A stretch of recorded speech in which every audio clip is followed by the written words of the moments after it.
School में घंटी बजी और क्लासेस के खत्म होने का ऐलान हुआ।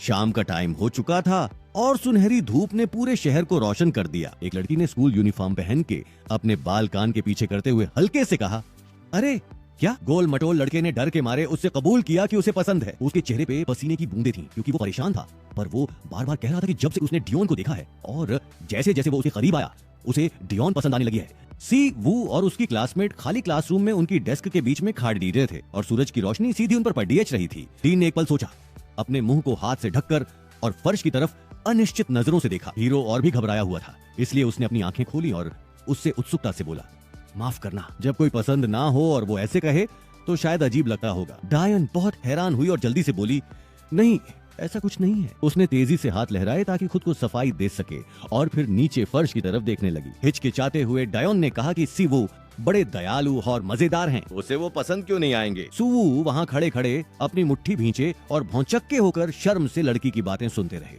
इधर डायन ने कहा, पर अगर वो जान जाए तो वो भी तो है। लड़की बात पूरी नहीं कर पाई और सीन स्कूल के बगल में स्थित स्पोर्ट्स फील्ड में शिफ्ट हो गया। कई सारे छात्र शर्ट और पैंट में फुटबॉल खेल रहे थे।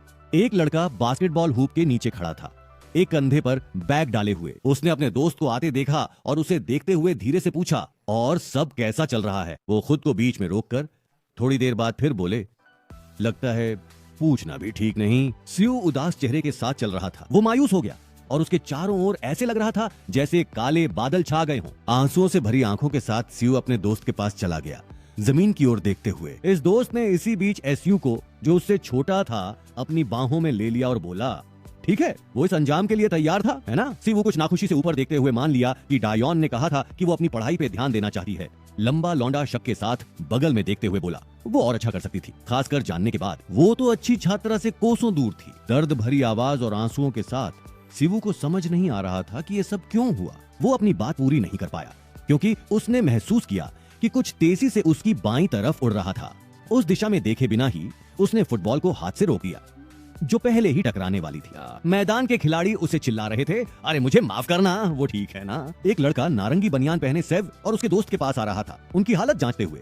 सू के चेहरे पे आंसू बह रहे थे जब वो गेंद को हाथ में लिए रखे थे और पूछ रहे थे कि ये ऐसी क्यों दिख रही है। उसके दोस्त ने उसकी पीठ थपथपाई, सेबा की तरफ दोस्ताना नजरों से देखते हुए बोला कि ये उसके लिए भी एक बहुत बड़ी पहेली है। सिबू खेल खेलता है और उसमें अच्छा भी है। वो अपने खाए कैलोरी की गिनती करता है। अगर हर डाइटिंग करने वाला कम से कम उसकी आधी शक्ति का इस्तेमाल करे तो दुनिया में मोटे लोग बचे ही नहीं रहेंगे।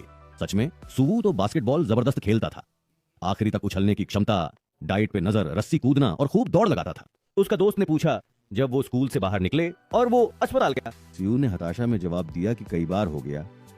वो लड़के ने पूछा कि उससे क्या क्या बोल रहे थे। सियू बारी सांस लेते हुए बोला कि अगर इतनी कोशिशों के बाद भी वजन कम नहीं हो रहा है तो इसका 99% चांस है कि यह सब जेनेटिक्स के कारण है। ज्यादा देर नहीं हुई थी कि सियू अपने घर पहुंच गया, पीछे से दरवाजा जोर से बंद करते हुए। मन ही मन उसने सोचा, जेनेटिक्स, सच में अगर ऐसा होता तो कितना अच्छा होता। वो अपने माता पिता की तस्वीरें देख रहा था जो एक दूसरे के गले मिले हुए, सुडौल और खूबसूरत खड़े थे।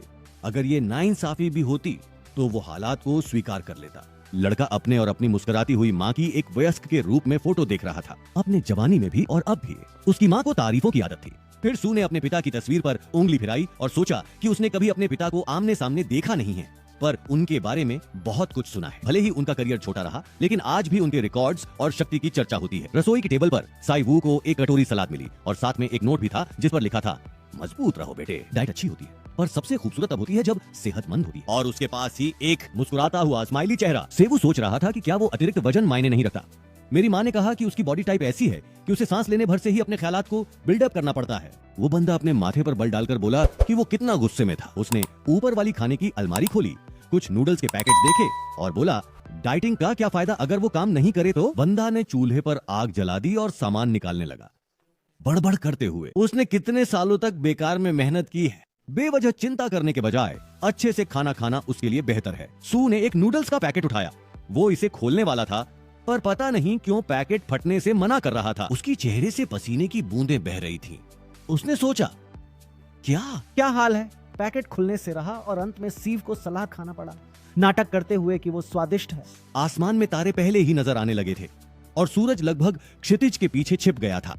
सुई दूसरे लोगों के बीच ट्रेडमिल पर दौड़ रहा था। वो पहले से ही हाँफ रहा था और इतना थक गया था कि पूरा चेहरा पसीने से भर गया था। उसने फोन की तरफ देखा। उसके हाथ में जुड़ा वो डिवाइस 4 किलोमीटर की दूरी दिखा रहा था। सुवु लगातार भागता रहा और उसकी रफ्तार पहले से तेज थी। उसने डीन के सुंदर चेहरे और विचारशील नजर के बारे में सोचा और तय किया कि वो कभी हार नहीं मानेगा। बाहर पूरा अंधेरा हो चुका था और जो रोशनी इलाके को रोशन कर रही थी वो सिर्फ लैंटर्न थे, जिनके चारों ओर पतंगे मंडरा रहे थे। सीवू उनमें से एक लैंटर्न के नीचे खड़ा हो गया। वो बहुत थक गया था, इसलिए मुश्किल से खड़ा भी हो पा रहा था और घुटनों पर आराम किया। वो लड़का 15.5 किलोमीटर दौड़ गया था।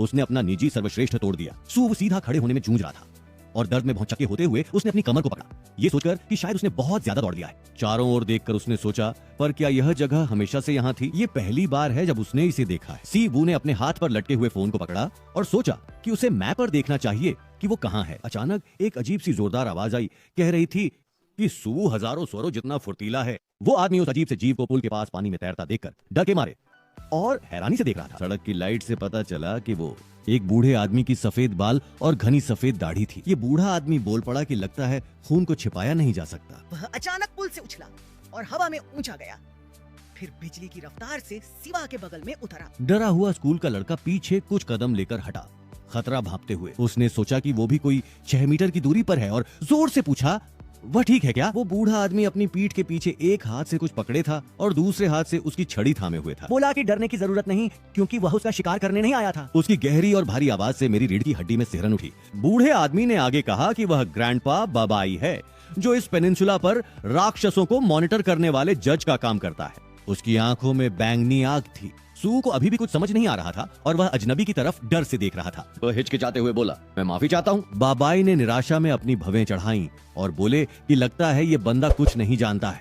अच्छा, हम ज्यादा देर तक बात नहीं करेंगे। बूढ़े आदमी ने अचानक अपने पीछे जो भी था उसे खोल दिया और मुझसे साथ चलने को कहा। अचानक एक बड़ा कैनवस सीवू के सामने फैल गया, जिसने उसे कोकून की तरह लपेट लिया। सूवू को अचानक एहसास हुआ कि वो हिल नहीं सकता। उसने बड़ी बेताबी से अपने हाथों को हिलाने की कोशिश की, इतने जोर से कि उसके चेहरे पे पसीना बहने लगा, पर वो कुछ नहीं कर पाया। वो सोच में पड़ गया कि आखिर हो क्या रहा है। अचानक कैनवस खुला और उछलकर ऊपर चला गया और सूवू खुद को जमीन पर गिरता हुआ पाया, कठोर सतह से टकराकर। बब्बई जमीन के ऊपर तैरते हुए उसी कैनवस को किनारे से पकड़े हुए था। सूवू अपने घुटनों पे बैठ गया और अपने सिर को थाम लिया, जो अब दर्द हो रहा था, और फिर बोला, ये क्या नरक है? उसने आंखें खोली और आसपास देखकर अचानक बहुत हैरान हुआ, क्योंकि उसने एक अनजान जगह देखी। उसके सामने गुलाबी धुएं से ढंका एक जगह खुली, जिसमें पहाड़, पेड़, इमारतें और नीचे एक मैदान था। राक्षसों की दुनिया में आपका स्वागत है। बाबाई अभी भी उस आदमी के पीछे खड़े थे, जो अभी भी कुछ समझ नहीं पा रहा था, क्योंकि वो शौक में था। बूढ़े आदमी ने अपनी भौहें चढ़ाई और बोले, चारों ओर देखो, फिर सब समझ आ जाएगा। पीछे से बहुत तेज कुचलने और गुर्राने की आवाज आ रही थी और बाबाई ने शांति से पूछा कि क्या वो देख सकता है? वे सब यहाँ इकट्ठा हुए हैं, इस दुनिया के बाशिंदे, दानव। तो किसने पलट के देखा भयानक चीजों को? बड़े बड़े तेज दांतों के साथ, बिल्कुल डायनासोर जैसे।